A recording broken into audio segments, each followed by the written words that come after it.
Jembatan yang menghubungkan 8 desa di Kabupaten Gorontalo ini rusak akibat longsor setelah diterjang hujan deras. Menurut kepala desa setempat, hujan terjadi sejak beberapa hari terakhir yang membuat jembatan yang biasa dilalui pengendara roda 4 dan roda 2 ini makin tambah rusak. Akibat kejadian ini, sejumlah pengendara roda 4 yang ingin melintas terpaksa harus memutar arah. Sementara itu, pemerintah daerah telah memeriksa kondisi jembatan dan akan dilakukan perbaikan.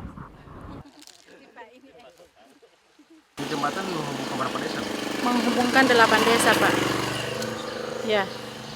Sudah berapa lama rusak ini? Kurang lebih 1 bulan, Pak. Ya, kurang lebih 1 bulan. Jadi yang bisa lewat sini hanya sepeda motor, Bu? Ya, sepeda motor. Untuk mobil? Untuk mobil sudah tidak bisa, Pak. Jadi harus memutar, Bu? Ya, harus memutar sementara jalan sebelahnya juga rusak.